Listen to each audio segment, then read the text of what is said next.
Estamos viviendo en el tiempo del fin, predicho por el profeta Daniel. Estamos por enfrentar eventos que sucederían antes del regreso de Cristo. Es como un aviso del futuro y no es atractivo. Es el drama de nuestro mundo. El pecado, el sufrimiento, la muerte, la caída de las naciones, guerras, hambrunas, la difusión del evangelio, engaños, terremotos y otros. Estamos viviendo los peligros del tiempo del fin. Todo esto es según Cristo, principio de dolores. Pero tenemos la palabra profética más segura. Cristo dijo a su pueblo: yo estoy con vosotros todos los días hasta el fin del mundo. La iglesia es la familia de Dios en la tierra y debemos entender los tiempos en que vivimos. Como continuadores del pueblo de Dios, se nos invita a salir del mundo y a prepararnos para reunirnos para la verdadera adoración, para estar en comunión unos con otros, para recibir instrucciones de las profecías que hiciera que el lucero de la mañana, Cristo Jesús, resplandezca en nuestros corazones. Asimismo, servir a toda la humanidad y cumplir con la sagrada comisión de ir y hacer discípulos. Oro para que el Señor Jesús use estos medios como instrumentos en sus manos para que usted pueda sentir el hambre y sed por más de la verdad absoluta. Que el Señor les guarde. Hola amigos, buenas noches. Gracias por acompañarnos a esta serie que nos está deleitando todas las noches, descubriendo al Mesías de las profecías. En esta ocasión queremos estudiar un tema sumamente interesante y es el tiempo de la aparición de aquella gran promesa dada por Dios a los judíos, el advenimiento del Mesías. Antes, les invito a que nos recreemos con algunos textos para imaginarnos aquel tiempo en que los judíos, cuando fueron repatriados, cuando regresaban de aquel cautiverio provocado por el rey Nabucodonosor, ellos volvían con orden real por parte del rey enemigo, ahora persa, el que tenía en sus manos el imperio, pues habían dado órdenes para que los judíos regresaran. Tanto el rey Ciro persa en el año 538 fue la primera orden que dio, 538 a.C. Luego el siguiente rey fue Darío I en el año 520, nueva orden para reforzar la anterior, de que la gente volviera a su país, pero con el ánimo de reconstruir el templo primeramente, no tanto la ciudad, hasta que se dio una tercera orden por el rey Artajerjes I. En el año 457 salió allí adelante la orden para reconstruir ya toda la ciudad. En el tiempo de Darío I, 520, aparece un profeta que trae buenas nuevas mientras los judíos van regresando. Acordémonos de lo que habrá significado el cautiverio judío en tierra extranjera, cuando Nabucodonosor pues los sitió en 3 ocasiones y los destruyó finalmente en el último asolamiento, y quedaron muy poquitos sobrevivientes. El resto fue o destruido o llevados en cautiverio. Lo cierto es que había promesas de parte de Dios predicadas por los profetas, entre ellos quizás el más grande de aquel tiempo, que era Jeremías, de que duraría el cautiverio cierto tiempo hasta que ellos regresarían. Pero cuando ya están regresando y reconstruyendo el templo, allí acontece algo que quiero comentar. Hay un momento en que la gente llora intensamente porque quedaban unas muy pocas personas ancianas que habían visto la gloria del templo anterior, aquel templo construido por el rey Salomón, que daba tanto gozo, orgullo a la nación judía por lo arquitectónico, lo bello de ese templo, y ahora estaba en proceso la reconstrucción del siguiente templo, ya que había sido destruido por el rey babilonio Nabucodonosor. Y al reconstruirlo, pues, imaginémonos, hay un llanto, pero de significado doble. Jóvenes que están gozosos, llorando y gritando de alegría, porque ven que su templo comienza a reconstruirse para alegría de ellos, de que se reinicien los servicios sacrificiales y con ello la bendición de Dios que ellos tanto anhelaban. Pero los ancianos, lo contrario, llorando de tristeza porque este templo que se estaba reconstruyendo no estaba a la altura del templo anterior del rey Salomón. Así que imaginemos la escena, gritos, llantos, cantos de gozo, de tristeza, una mezcla, y entonces discernir por dónde o qué significa cada uno de esos llantos. Y ahí interviene el profeta Ageo y dice una palabra muy bonita que tiene que ver con el advenimiento del Cristo. Es decir, toda esta explicación y textos que vamos a leer a continuación en el libro de Ageo, el capítulo 2, vamos a leer allí. Allí se va a ver a este profeta. Recordemos, año 520 aproximadamente, antes de Cristo, es la fecha que nos da el texto para ver a este profeta, un hombre ya mayor.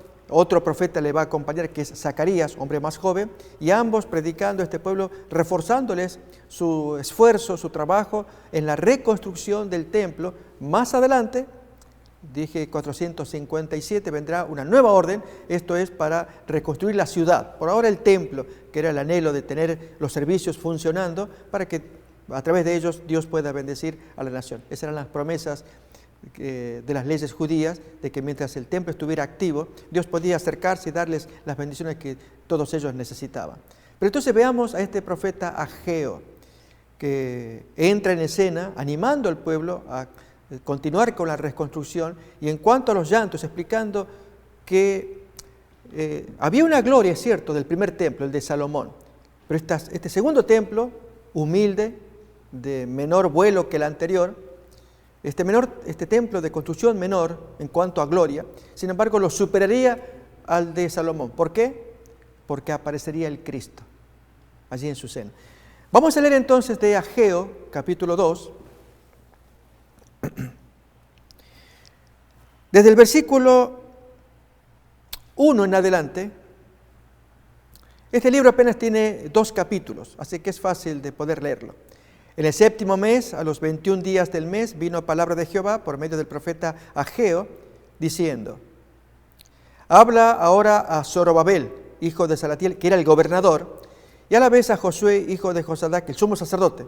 Así que ahí estaban ligados el poder político, el gobernador de Jerusalén, gran personaje Zorobabel, y a la vez también el sumo sacerdote Josué. No es el Josué de Moisés, sino este es otro Josué, hijo de Josadac, sumo sacerdote, y al resto de la gente con estas palabras: ¿quién ha quedado entre vosotros que haya visto esta casa, el templo, en su gloria primera, la construcción de Salomón, glorioso templo? ¿Y cómo la veis ahora? ¿No es ella como nada delante de vuestros ojos? Notemos cómo el Señor está interpretando los sentimientos de la gente, del dolor que tienen al ver allí ese templo en reconstrucción. Pero vamos a ver las palabras que da el profeta. Pues ahora, Zorobabel, esfuérzate, dice Jehová, esfuérzate también tú, Josué, hijo de Josadac, sumo sacerdote, y cobrad ánimo, pueblo todo de la tierra, dice Jehová, y trabajad, porque yo estoy con vosotros, dice Jehová. Según el pacto que hice con vosotros cuando salisteis de Egipto, así mi espíritu estará en medio de vosotros. No temáis, esfuércense, trabajen en reconstruir el templo, es lo que está diciendo. Pero miremos ahora. Porque así dice Jehová de los ejércitos: de aquí a poco yo haré temblar los cielos y la tierra, el mar y la tierra seca. ¿Por qué? Y haré temblar a todas las naciones, y vendrá el deseado de todas las naciones, el deseado de todas las gentes. Y llenaré de gloria esta casa, ha dicho Jehová de los ejércitos. Ya ese tema vamos a mirar cuando el Nazareno, cumpliendo este texto, él aparece llenando gloria. Solamente que uno se pregunta, ¿qué clase de gloria es esta? Vamos a mirar también que es parte de nuestro estudio. Fijémonos entonces que aquí se nos está diciendo que viene el deseado de todas las gentes, que es Cristo. Ese es al que desean todas las naciones. Todos deseamos el cumplimiento de esa promesa que Dios da, de que enviaría un ser humano que llenaría todas las expectativas que tenemos como hombres, ya en el ámbito de la salud, de enfermedades, poder gozar de plena salud, como también en otros ámbitos, en los ámbitos emocional, moral, de tener paz de espíritu, y cuanto más en el ámbito espiritual, de estar en paz con Dios porque se nos perdonan los pecados. Allí el Cristo haría todo esto como parte del amor de Dios, no solamente que satisfaría las necesidades de los seres humanos, dije, en el ámbito del cuerpo, de la mente, del espíritu, sino mucho más, y es que moriría por nuestros pecados. Esa era la promesa de Dios. De modo que una persona al mirar esto debería pensar con tanta gratitud que ya los pecados están perdonados porque alguien pagó por ellos. Mis amigos, déjenme, ahora que estoy en este punto, contar una historia que fue real, que ocurrió en la isla de Guam. Esto fue en 1970. Ya había terminado la Segunda Guerra Mundial, 1945, y habían pasado 25 años, y los lugareños encontraron algo extraño. En la isla de Guam apareció un soldado japonés con todo su equipo, 25 años más tarde, después de la guerra, con todo su equipo de armamentos, en fin, apostado montando guardia. Al hombre le habían encargado que allí velase por la seguridad de la isla de Guam, pero es aquí que cuando se perdió la guerra, Japón tuvo que firmar allí su admisión de rendición. No le comentaron a este soldado y el soldado quedó a la deriva, quedó solo y creyó que la guerra continuaba. Imaginemos a este señor, 25 años, allí con su fusil o las herramientas que tenía, cuando pasaban aviones comerciales, en fin, pero nadie sabía de la existencia de este señor. Hasta que lugareños pues lo ubicaron y él en forma agresiva, así fue como los recibió, ignorando que la paz se había firmado 25 años atrás. No lo podía creer. Cuando al hombre pues le explicaron que ya la guerra había terminado, que él podía regresar a su casa en paz para ver si quedaba algo de su familia, pues regresó a su casa y hace muy poquito tiempo falleció, un hombre muy anciano. Un caso famoso de alguien que peleó con una guerra ya terminada. Imaginemos sus ropas, sus harapos, en fin, lo que él cargaba de sí mismo, además de la agresividad que podía tener como soldado para defender el puesto al cual le habían encargado. Amigos, podemos sacar una lección moral de esta historia real que ocurrió, y es que así le pasa al ser humano, que está en pie de guerra contra el prójimo, contra el Creador, cuando ya la paz se firmó hace 2000 años, muriendo el Cristo, la gran promesa de Dios, allí en la historia de la cruz del Calvario. Cuando Él muere, pues Dios, si estaba molesto con la humanidad por el pecado de la raza humana, pues ya se zanjó, se pagó ese pecado. Ahí está el hombre muriendo. Y usted y yo podemos escapar y sentirnos libres, regresar a casa, como debió haber hecho este soldado. Pero aquí que algunos todavía estamos en pie de guerra, se me entiende, ¿no? Y entonces la idea es poder llevarles noticias, las buenas nuevas. En eso consiste el Evangelio, llevar noticias de que la guerra terminó, que alguien pagó la deuda, que ya Dios nos mira como quiere mirar un padre a un hijo, que aunque se portó mal, ya se pagó la cuenta y otro la pagó, no la raza humana. Bien, este es el advenimiento de Cristo, el tema que queremos examinar ahora. Cuando Jesús viene, y de acuerdo a esta profecía que estamos leyendo, es la llegada del Mesías. El texto que leemos otra vez en Ageo capítulo 2, lo vamos a repasar, es el versículo 6, nuevamente. Que así dice Jehová de los ejércitos: de aquí a poco yo haré temblar los cielos y la tierra, el mar y la tierra seca,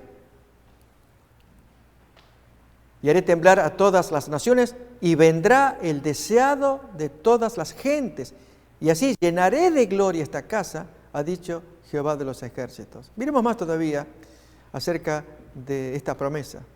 Mía es la plata, mío es el oro, dice Jehová, como diciéndoles: ¿por qué se quejan de que el templo está a menos? Yo soy el dueño del oro, de la plata, ustedes trabajen y el templo va a quedar hermoso, aunque no tenga la gloria del templo anterior de Salomón, pero tendrá mayor gloria porque viene el deseado y entra en su seno. Notemos cómo viene ahora. La gloria postrera de esta casa, de este templo, será mayor que la primera, ha dicho Jehová de los ejércitos. Y daré paz en este lugar, dice Jehová de los ejércitos. Amigos, ¿cuándo se cumplió esta profecía? En que hubo tal cosa como una gloria que inundó la casa, el templo, con la llegada del Cristo. Solamente se discierne en forma espiritual porque el Señor atiende mucho el espíritu.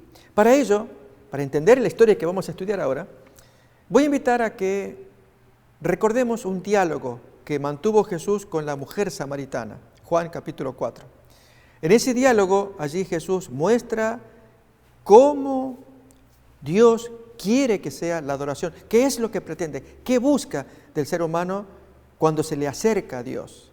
¿Será la parte material que ponga dinero o es la parte del espíritu? Pues dejemos que la Biblia nos enseñe.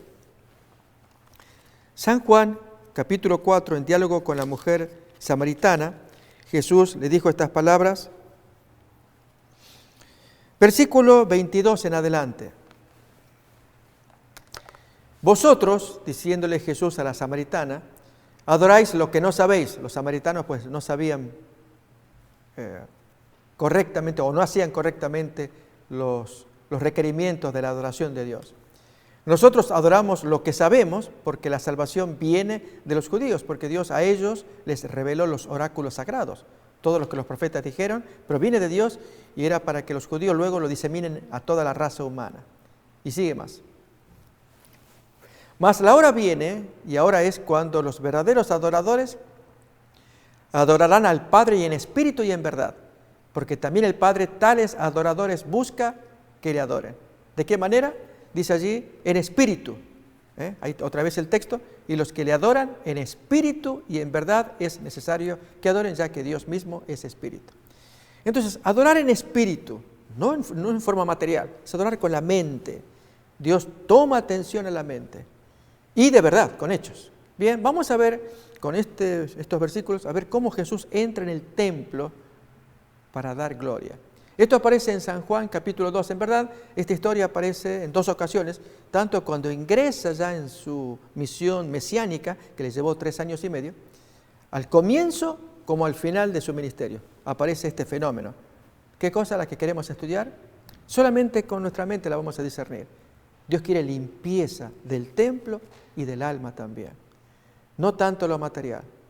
A ver, ¿cómo lo presenta el Señor? Juan capítulo 2. Vamos a mirar esa historia, el cumplimiento de las palabras de Ageo, una profecía mesiánica en que dice, vendría el deseado de todas las naciones al templo y llenaría de gloria ese templo. Juan capítulo 2, leemos desde el versículo 13 en adelante. Estaba cerca la Pascua de los judíos y subió Jesús a Jerusalén. Y halló en el templo a los que vendían bueyes, ovejas, palomas y a los cambistas allí sentados. Y haciendo un azote de cuerdas, echó fuera del templo a todos, y las ovejas y los bueyes, y esparció las monedas de los cambistas, y volcó las mesas. Y dijo a los que vendían palomas, quitad de aquí esto, y no hagáis de la casa de mi padre casa de mercado. Entonces acordaron sus discípulos que estaba escrito, esta es una cita del Antiguo Testamento también, el celo de tu casa me quema, me consume. Y en eso le hacen preguntas los judíos también a Jesús. Los judíos responden y le dicen, ¿qué señal nos muestras ya que haces esto? Ya vamos a conversar, hermanos, queremos leer todo el texto, pero esta es una parte muy importante. Los judíos están pidiendo señal y esa era la señal que les daba. La gloria de que un Dios baja del cielo, limpia. Pero aquí que el que es sucio no aprecia, limpia el templo con capacidad de limpiar el templo del alma. Ok, si tú te crees el Mesías, danos una señal. Esa era la señal que viene a limpiar. Pero quien no lo aprecia es porque tiene enferma el alma todavía. No logra ver la belleza de la limpieza moral que Jesús trajo allí ante ese templo, lo limpió y con ello promete limpiar el alma también, que es el anhelo que todos queremos, o no queremos gozar de tranquilidad, de paz, saber que aunque hayamos hecho equivocaciones en el pasado, e incluso algunos pagan todavía la pena que la sociedad exige y otros que se escaparon, lo cierto es que sea lo que fuere, lo que importa es que Dios le perdona al hombre y puede vivir en paz. Acuérdense, mis amigos, de la historia de este soldado japonés que escuchamos. ¿Cuántos viven en una prisión, en plan de guerra, agrediendo al prójimo, creyendo que seguimos en guerra, cuando en verdad ya se firmó la paz?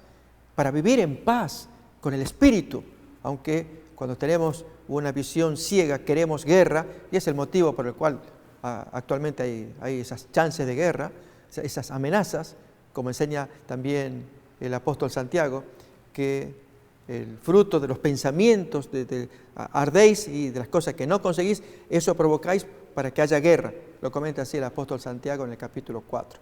Pero seguimos leyendo entonces ese diálogo que hay entre Jesús y estos fariseos que presenciaron la limpieza del templo y aún pedían señal cuando esa era la evidencia de la gloria de Dios prometida, que a través del Mesías llenaría de gloria el templo, limpiando toda la suciedad que malograba la paz y la bendición del Señor.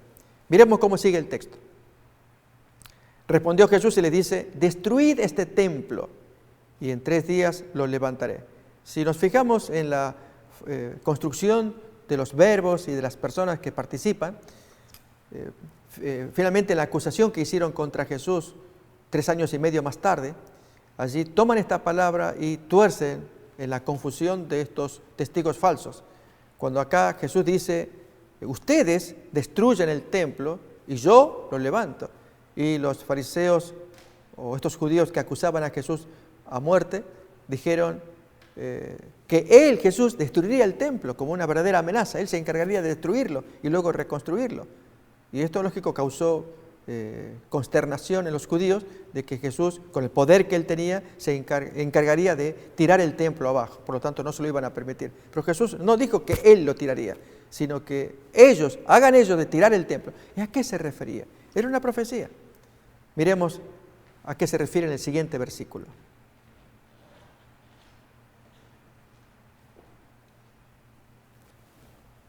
Ahí está. Juan 2:20, que dice: dijeron luego los judíos: en 46 años fue edificado este templo, se lo terminó de reconstruir en semejante tiempo, y tú en 3 días lo levantarás. Y aquí la aclaración. Pero él hablaba del templo de su cuerpo. Qué interesante comparación. Ustedes destruyan este templo y yo lo reedifico. Es decir, si ustedes me matan, cosa que ocurrió en la cruz del Calvario, él tenía el poder para volver a la vida en 3 días para que se cumplan las profecías. Bien, vamos entonces a analizar la llegada del Mesías al templo y la gloria que la profecía decía que debía haber. En primer lugar, amigos, no podemos apreciar la belleza de una limpieza si estamos tan acostumbrados a la suciedad y no queremos limpiarnos de ella. ¿Qué impresión nos causa? Y ahora apliquémoslo en tiempos modernos. Cuando hay predicadores que usan los servicios del templo, predicadores del templo, y no es mi ánimo criticar a nadie en particular, aunque daré alguna mención, sino más bien presentar el fenómeno. Entre ellos, este fenómeno grave que está ocurriendo, que es la teología de la prosperidad. Esta es una enseñanza antibíblica que está campeando en todas partes, apelando a nuestros mezquinos intereses. Esto es, vamos al culto, en fin, lo que queremos ir a la iglesia para alimentarnos de la palabra, y al momento de las bendiciones, allí el predicador dice: si tú quieres bendición, pues siembra para que tú coseches, y siembra con sacrificio. Entonces el adorador piensa cuánto es o qué significa sembrar con sacrificio. Y acordémonos que ya esto se desvía del planteo de Jesús que le dijo a la samaritana. Dios busca adoradores, ¿cómo era? Espirituales. Pero acá se está hablando de lo material. Y entonces el adorador, crédulo, siembra y sembrará $10, 20, y a veces ante el asombro del predicador que dice: así como siembras poco, así vas a cosechar poco. Siembra más. Y el adorador pues se entusiasma y en el afán de recibir bendición. Eso es fomentar una mezquindad, hacernos tan avaros o mezquinos de que vamos a Dios para hacer un negocio. Y si yo te doy tanto, tú me tienes que dar tanto. ¿Quién no quiere tener bendiciones? ¿Quién no quiere salir de pobre, decimos? Claro que sí. Y vivir dignamente con un trabajo, una casa, un auto. Lógico. No se discute el hecho de la dignidad del ser humano, que tiene que vivir decentemente, con lo básico, lo mínimo, y si es mínimo como fruto de su sacrificio y prosperidad, con mayor razón, que lo disfrute. Pero el medio, la metodología para lograr estas cosas es muy cuestionable, al punto que se nos hace creer, hablo de los adoradores que van al templo, que cuanto más deposite dinero, allí supuestamente recibe bendición de Dios. Saben, este asunto es tan diabólico, tan perjudicial, y yo quisiera usar otras palabras menos chocantes quizás para quienes participan de estos servicios, pero hay que desenmascararlo a la luz de esta historia de la gloria del Cristo llegando a su templo. La profecía de Ageo, capítulo 2, que hemos leído, decía que la gloria segunda de este templo, que ustedes ven en nada, va a ser mayor que la gloria primera del templo de Salomón, que era un templo fastuoso. Pero ¿por qué este segundo templo, más modesto en su construcción, iba a ser superior? Porque en su seno entraría el Cristo, el deseado de todas las gentes. Y llenaría de gloria la casa, y cuando Cristo llega, lo estamos leyendo, a puro látigo y echando las ventas y pronunciando las palabras que Jesús dijo: no hagan de la casa de mi Padre una casa de mercado o cueva de ladrones. Vamos a leer los textos paralelos para mirar allí las expresiones de Jesús. Pero el fenómeno es lo que nos interesa, y que esto se está reproduciendo en los tiempos modernos para nuestro asombro.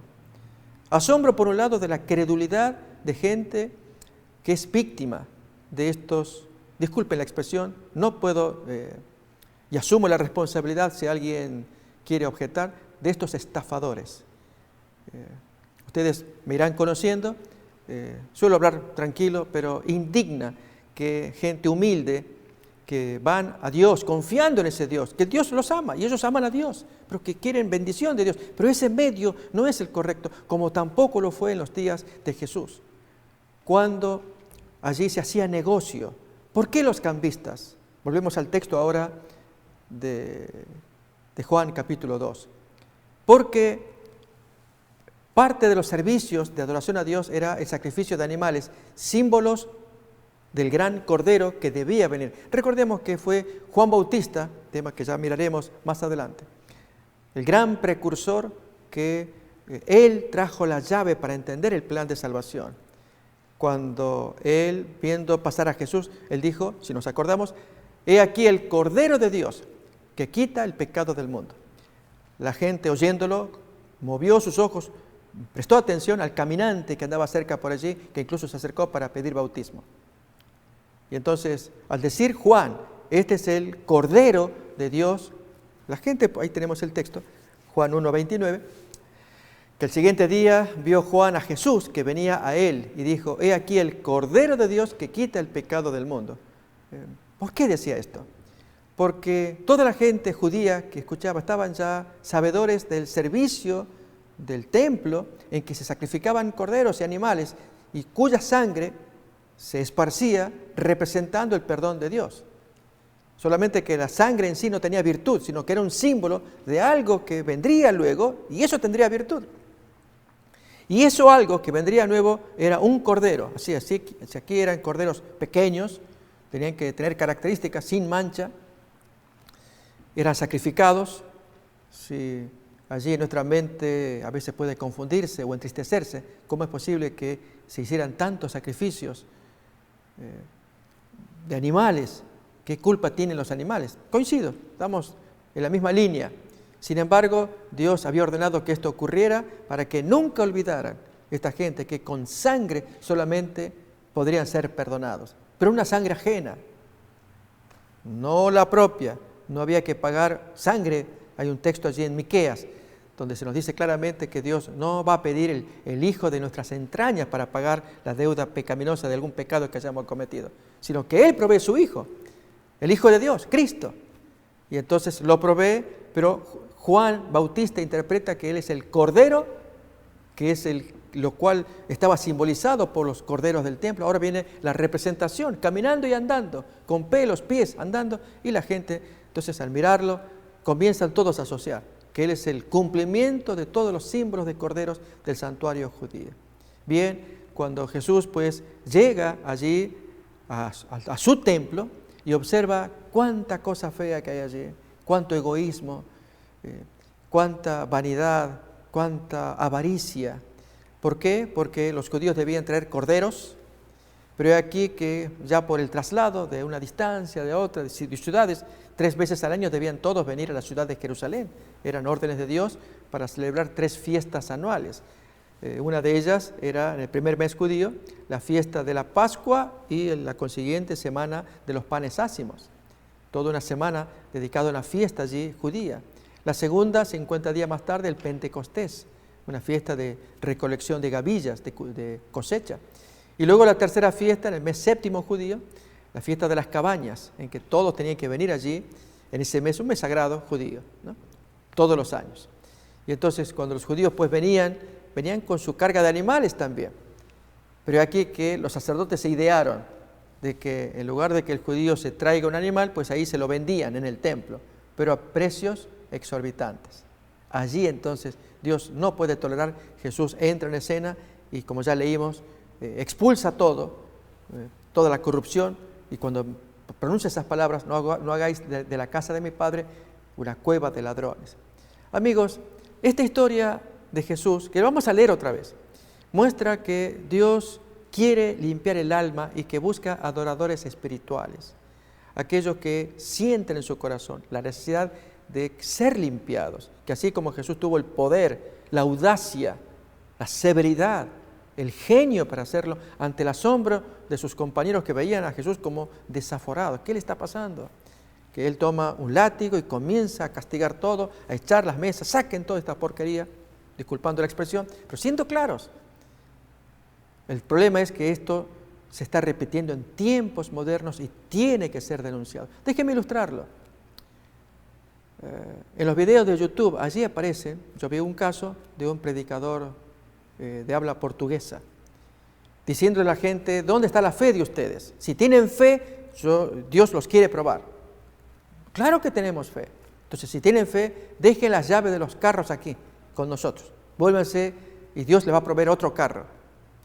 Y entonces el hombre con su verbo, su labia, su speech, hizo convencer a la gente. Y la gente pues tenía que demostrar su fe. Y la manera de hacerlo es que ha venido al culto a adorar, pero ahora tenía que probar esa fe regalando las llaves del carro allí. ¿Para quién? Para este timador, estafador. Notamos, si Jesús fue severo en sus días, ¿no lo seremos en los nuestros? ¿No actuaremos de una manera en que abramos los ojos y que el Señor busca adoradores espirituales, que en espíritu, que quieran la limpieza del alma? Aquello fue un símbolo. ¿Cuánto más nosotros necesitamos esa limpieza del corazón? Que Dios nos diga, hijo, yo me hago cargo, yo te limpio, yo te quiero dar la absolución de las cosas malas que hiciste, para que ante mi presencia estés bueno, limpio, nuevo, aunque tal vez haya que pagar deudas con la sociedad en algunos casos. Pero el Señor promete darnos esa limpieza. De eso trata entonces la llegada del Mesías a su templo. Voy a invitar a que leamos otro texto profético que habla de lo mismo, en el libro de Malaquías, el capítulo 3, versículo 1. Allí está hablando del precursor, pero luego entra el Cristo.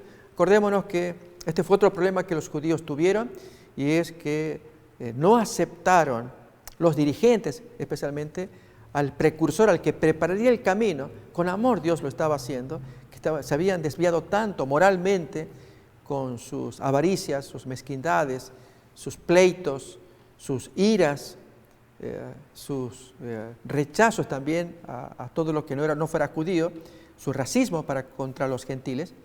Y entonces el Señor amaba a su pueblo. Allí aparecería el Mesías nada menos que en el seno del pueblo judío de aquel tiempo.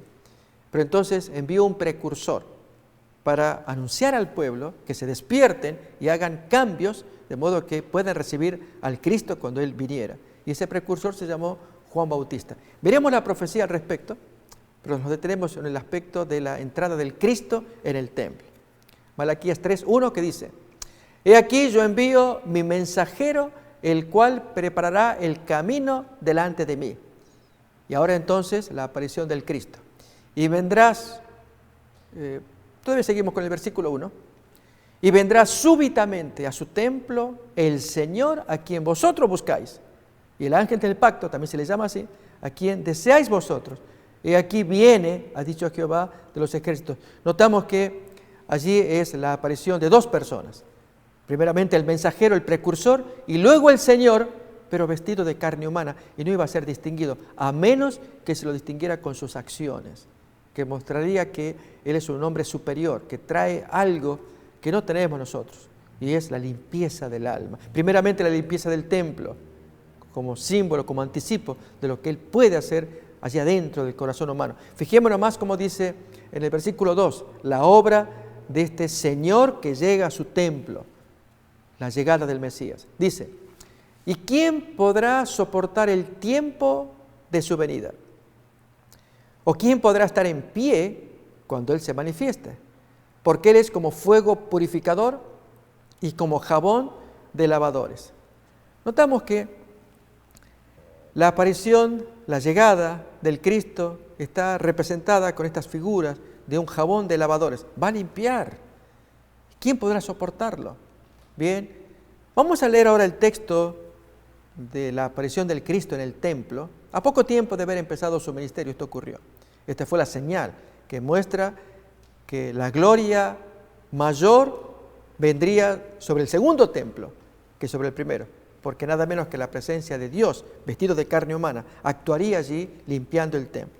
Para eso vamos a buscar en los evangelios paralelos, significa que leíamos en Juan capítulo 2, en los otros evangelios, detalles que enriquecen la comprensión de esta lectura. Es el caso de Mateo capítulo 21, versículos 12 y 13, está más escueto el relato. Este es la limpieza que Jesús hizo ya para el final de su ministerio, no al comienzo. Este es el único relato que habla de una limpieza al comienzo de su ministerio. Bien, entonces Mateo capítulo 21, versículos 12 y 13, tenemos así.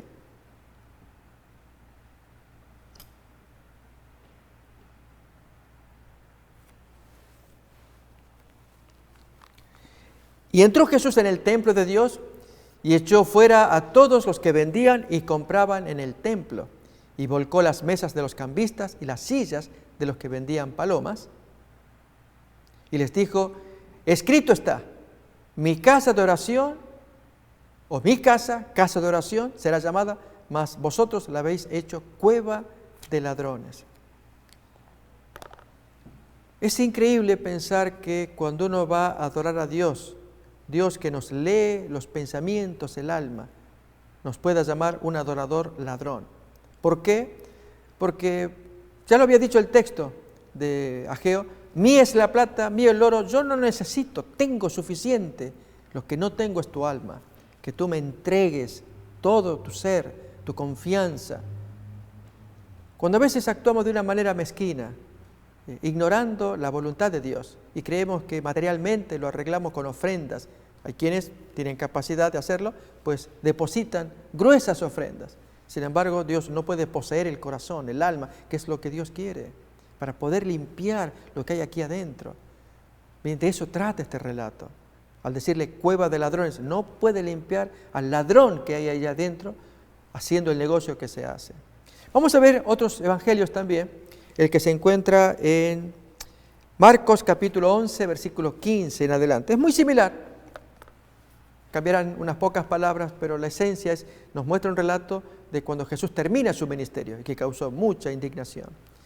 Vinieron pues a Jerusalén y cuando Jesús entró en el templo, comenzó a echar fuera a los que vendían y compraban en el templo y volcó las mesas de los cambistas y las sillas de los que vendían palomas. Y no consentía que nadie atravesase el templo llevando utensilio alguno. Él era el Señor del templo. ¿No lo habíamos leído así en Malaquías capítulo 3, versículo 2? Era el Señor que entra en el templo y da las órdenes. Y entonces el templo es un lugar sagrado, no para andar llevando cosas allí de mercaderías. Ahí lo tenemos. ¿Quién podrá soportar el tiempo de su venida? ¿O quién podrá estar en pie cuando Él se manifieste? Porque es como fuego purificador y como jabón de lavadores. Y aún el versículo anterior habla del Señor que entra en el templo, o le llaman también ángel del pacto, en el versículo 1. Ahí tenemos. Y vendrá, tercera línea, súbitamente a su templo el Señor a quien vosotros buscáis, y el ángel del pacto a quien deseáis vosotros. He aquí, así dice el Señor. Es decir, va a venir, pero del modo que a veces no esperamos ni deseamos, y hasta puede resultar chocante, como les pasó a los fariseos también. Amigos, las lecciones que podemos sacar de esta historia bella es: Jesús llega al templo y bulle su corazón al ver el desorden que hay allí. ¿Cómo es posible que tome látigo? El texto ya decía: el celo por tu casa me consume. Ya ha habido otra historia similar de otro personaje bíblico que, movido de celo, ahora vamos a leer el texto también, actuó de un modo similar, pero quizás más violento, porque contempló algo que para nosotros quizás sea popular, pero para este señor, y vamos a ver las razones, actuó en forma muy seria o violenta incluso, porque comenzó a tirar los pelos de las gentes, a dar trompadas también, a reñir con ellos, por un grave pecado que él estaba contemplando. Ahora, miremos cuál es. Esto aparece en el libro de Nehemías, capítulo 13, y nos estamos refiriendo a este gran gobernador. Y ver en él ese fuego que miramos en Jesús. Nehemías capítulo 13, desde el versículo 23 en adelante. Otro ejemplo de alguien que tiene celo, un fuego que quema. Qué bonito sería, amigos, que fuéramos llenados por el Espíritu Santo. Pero es posible que esto sea si escuchamos la palabra de Dios como lo estamos haciendo ahora. Dice el texto: vi asimismo en aquellos días a judíos que habían tomado mujeres de Asdod, amonitas y moabitas, es decir, mujeres extranjeras, no judías. Y la mitad de sus hijos hablaban la lengua de Asdod, porque no sabían hablar judaico, sino que hablaban conforme a la lengua de cada pueblo. ¿Cuál era el problema de ello? La raza judía corría el riesgo de extinguirse si los hijos y luego las siguientes descendencias del tiempo de Nehemías, estamos hablando del año 444 a.C., es el tiempo de esa experiencia que cuenta Nehemías. Cuando se observa que ya los hijos perdieron no solamente el idioma judaico hebreo, sino las lecturas sagradas para hablar la lengua popular de la nación, por causa de sus padres que se mezclaron, y ahí va a venir el problema. El riesgo es que el judío ya deje de leer la Biblia, hable las lenguas comunes, y la Biblia no estaba escrita en las lenguas comunes, estaba escrita en hebreo. Y si el joven judío no leía hebreo, no iba a leer Biblia, no la iba a estudiar. Y cuando apareciera el Mesías, sería una sociedad absolutamente secularizada, que no apreciaría la llegada de la bendición de Dios que Dios estaba regalando a la presencia de un hombre. Digo regalando porque Jesús, al encarnarse, al ser de carne, es igual a nosotros y conservará para siempre esta cualidad de un ser humano con dedos, con carnes, igual que nosotros.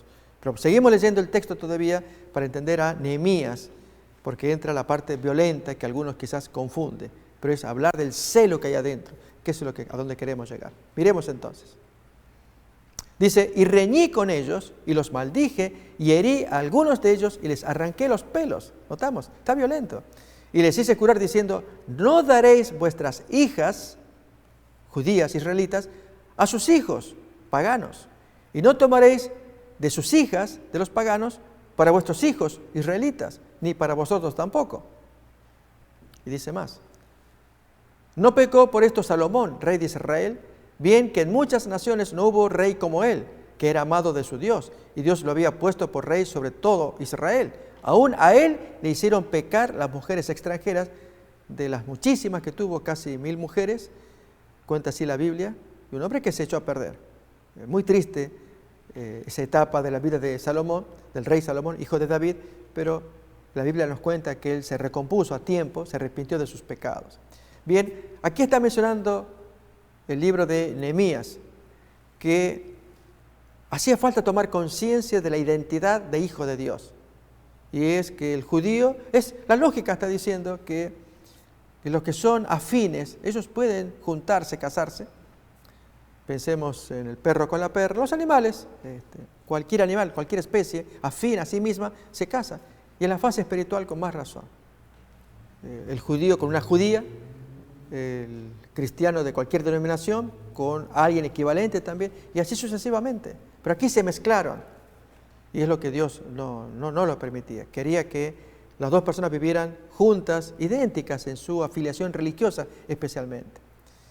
Notemos que si Nehemías entendió que era un grave problema, actuó violentamente y separó los matrimonios que llamamos mixtos, mezclados, y que no traen la bendición de Dios, para que allí judío con judía, o si se quiere cualquier otra nación, que sean iguales ellos, produzcan los hijos y que ellos aman a sus papás, pero a la vez reciben la educación por ambos lados.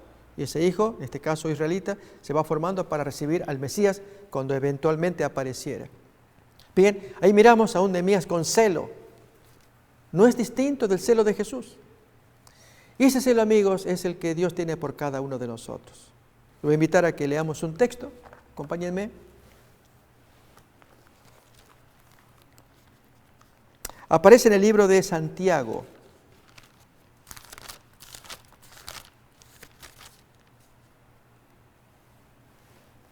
Capítulo 4,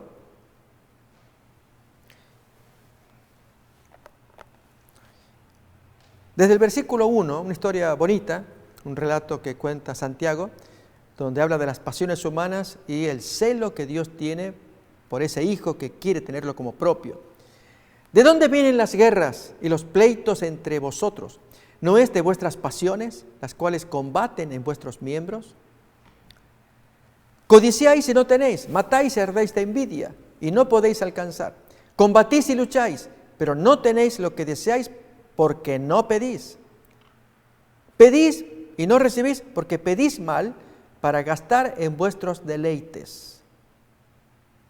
Oh almas adúlteras, ¿no sabéis que la amistad del mundo es enemistad contra Dios? Cualquiera pues que quiere ser amigo del mundo se constituye enemigo de Dios. Si notamos la expresión que trae Santiago allí es alma adúltera. ¿Por qué? Porque el creyente se convierte en un alma adúltera cuando dejando a su marido, que es el Señor, se mezcla con cosas del mundo. Entonces Dios acusa al creyente de llamarle alma adúltera, porque se hace amigo del mundo con sus prácticas de la sociedad mundana y no sigue las prácticas que da el Señor. Miremos cómo sigue el siguiente versículo. ¿O pensáis que la Escritura dice en vano, el Espíritu que Él ha hecho morar en nosotros nos anhela celosamente? Notamos, este es el celo que caracteriza a Dios y es que tiene apetencia por ese ser humano al cual quiere bendecir. Amigos, todos los que estamos aquí somos objeto de la atención de Dios. Nadie pasa desapercibido ante la presencia de Dios. Y especialmente aquellos que sufren son los que atraen más esa mirada del Señor, atento Él como un padre que ama a sus hijos, sabiendo que la guerra ya terminó, dije hace 2000 años. Se firmó el tratado en la muerte de Cristo y ahora Dios anhela celosamente, busca que esos hijos hagan paz con Él, para que les sean perdonados los pecados. Y al hacer paz con el Cristo, que lo conozcan, que conversen con Él y reciban el perdón de Él, con ese Cristo que tuvo la capacidad y la valentía de limpiar el templo, llamarles ladrones, una cueva de víboras en otras expresiones también, para que este Jesús que hizo esa limpieza y probó la gloria de Dios allí superior, una limpieza moral. Amigos, no damos importancia al aspecto moral, la limpieza moral, o nos gusta que nos estafen.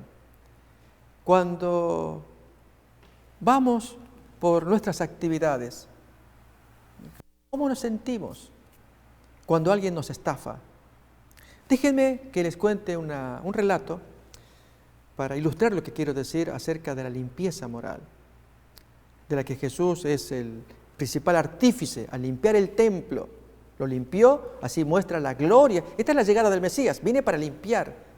Y si bien lo hizo en forma violenta, ante esos fariseos a limpiar el templo, cuánto más que quiere limpiar el templo del alma.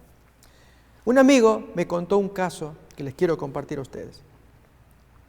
Y es que trabajaba en Pizza Hut, una compañía, y él era empleado, y tenía un compañero que trabajaba con él, pero que merecía el reproche de los patrones, porque al hacer el delivery, la entrega, no cumplía con los horarios. Él salía con su camioneta y tenía varios lugares que repartir la pizza, pero llegaba tarde a los lugares y retornaba y los clientes quejándose. El dueño pues le dijo a este empleado que mejorara su actividad, que es lo que se traía. Tenía un buen auto, que de paso iba cambiando tras temporada, que llamaba la atención a los compañeros por el buen auto que lucía él.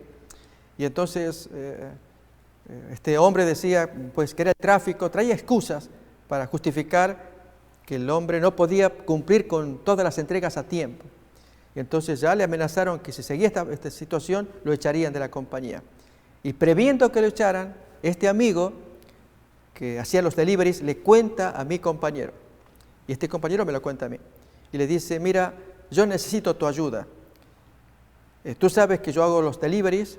Y el amigo le dice, por supuesto, yo veo y lo haces tan mal que te van a echar. No, cálmate. Es que ocurre que hay otra situación. Te la quiero contar porque necesito tu ayuda. Lo de la entrega de pizza es una fachada, es una pantalla. Mi negocio es otro. Entre la entrega de una pizza acá y la entrega de la siguiente pizza, en el medio yo entrego drogas.